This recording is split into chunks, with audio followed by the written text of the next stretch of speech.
Je m'appelle Éloi Vianney, donc ici on est au domaine de Ferrussac. On cultive on travaille à peu près 200 hectares de terre, dont 40 hectares de verger.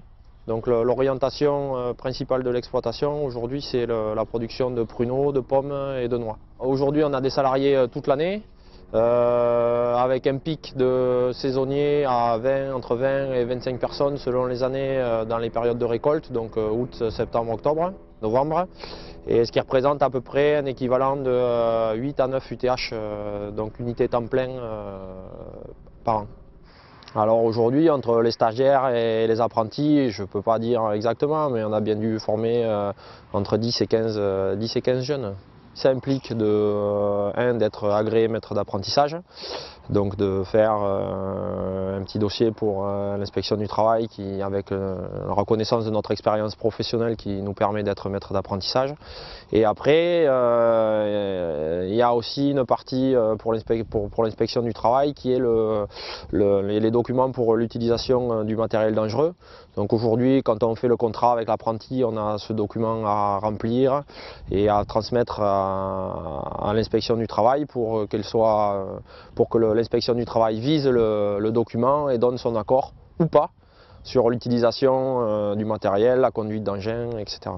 Les contraintes du nouveau projet de loi, c'est notamment ça ne sera plus un dossier qu'on fera, ou un petit document qu'on remplira au moment du contrat avec l'apprenti.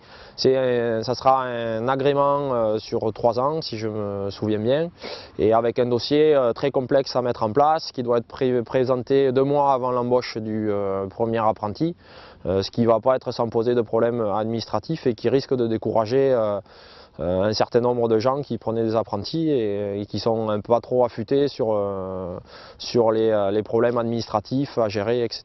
Sans parler des contraintes aujourd'hui, des contraintes financières aussi, puisque il y a une partie du crédit d'impôt qui vient d'être supprimée dans la loi de finances 2014, puisqu'il y aura plus de crédit, il y aura le crédit d'impôt la première année, mais après l'autre année ou les 2 autres années d'apprentissage, le crédit d'impôt a priori est supprimé. Sur l'exploitation, il y a en permanence un apprenti donc qui fait son cycle de 2 ou 3 années, maintenant 3 années. Alors ce texte, moi je ne vois pas vraiment l'intérêt aujourd'hui de rendre les choses encore plus complexes. Déjà, mon avis sur l'apprentissage, on veut déjà trop préserver les gens. Alors c'est sûr qu'il faut, le travail dangereux, il faut préparer les gens à le faire, il ne faut pas le faire n'importe comment, mais si demain on ne peut pas apprendre le métier à nos apprentis, avec toutes ces contraintes et toutes ces difficultés et toute sa part de dangerosité. Et c'est vrai pour l'agriculture, mais c'est vrai pour les menuisiers charpentiers, c'est vrai pour les maçons, c'est vrai pour... Voilà. Si un charpentier ne peut pas monter sur un toit parce que c'est dangereux ou pas utiliser une perceuse, demain ça ne sera pas un bon charpentier. Donc un jeune qui n'est pas formé au métier dangereux de l'agriculture, parce qu'il y a des choses qui sont dangereuses en agriculture, ça ne sera pas un bon agriculteur ou pas un bon salarié agricole.